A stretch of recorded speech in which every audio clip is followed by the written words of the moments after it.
Welcome to episode 4 in my series of videos on learning Photoshop. Now, a couple of weeks ago I was playing around with the polar coordinates filter and I came up with what I thought were some interesting results.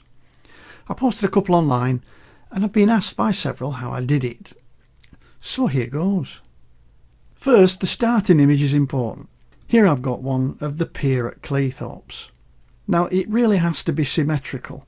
Now here you can see that it isn't, because what the polar coordinate filter does is it wraps one side of the image to the other side of the image. So if they're not symmetrical, it looks a bit odd. Well, here it's obviously not. We've got totally different things going off at this side as we have on that side. So what I want to do is I'm going to duplicate this image, I'm going to flip it, and I'm going to move it off to the side. Let me show you. I'll duplicate this layer, and then I'll go into transform, Control and T. So I'm going to right click inside the transform and flip horizontal. So it's now the other way around. Now I know the writing is going to be the opposite way around, but well, we're not going to get that picky, are we? Okay, so I now need to move this off to the side. So I'm first going to double click to accept that transform. Then I'm going to hold the shift key down so I can slide it off perfectly horizontally. So I'm going to click and drag it off, and I'm going to put it just at the edge there and then let go. Now the image is still there. You can see it's on a layer, but it's actually behind this pasteboard. So what I need to do is to make the hole bigger in the pasteboard so I can see it. And I do that by going up to the image menu and choosing reveal all. And now I can see both images through the pasteboard. And that's not a bad join. I'll leave it at that. I now want to flatten this down, these two layers down, into one layer. So I'm going to do that from the panel flyout menu. I'm going to choose merge down. And there we have it. We've now got one layer. Now the second thing about polar coordinates is that it works better if the image is square.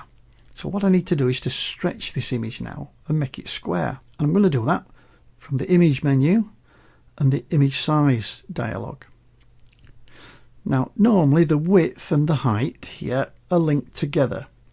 They're linked together by the aspect ratio. But I want to unlink them. So I'm going to click that link to get rid of it. And now you can do it either way. You can either type 2996 in for the height, or as I'm going to do, I'm going to put 1000 in for the width, and then click OK. And I've now got a square image. It does look a bit stretched, but trust me, the polar coordinate filter likes this better, and it does work better. So I can now run the filter. So I'm going to go up to the filter menu, down to distort, and I'm going to select polar coordinates. And you've got here a little preview. If I want to look at that preview a little better, I can click to zoom out a little bit. Oh, it's looking quite interesting, that. Make sure that rectangular to polar is selected, and then I'll click OK. I'll zoom in a little bit just so you can see, and that, I think that looks quite cool. It actually looks a little bit like an eye.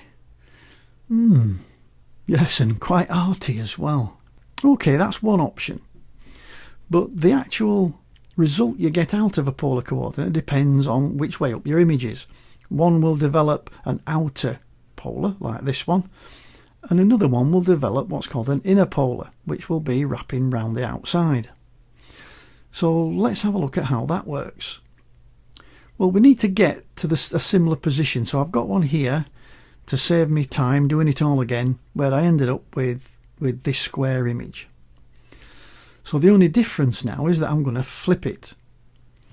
So I'm going to go up to the image menu, image rotation, and 180 degrees. And now I'm going to run the polar coordinates filter on it again. Filter, distort, polar coordinates, and then I'll click OK. So here you can see on this one I've got like all the sky around the outside, and on this one I've got the sky in the middle, and it depends on which way up your image is. So that's how to use the polar coordinates filter to create unique artwork. Your end result will depend entirely on the image you start with. So give it a go. Let your artistic juices flow and see what you can do with the polar coordinates filter. Well, that's it for this time. Hope you enjoyed it. If you did, please subscribe to my YouTube channel so you don't miss out on future videos.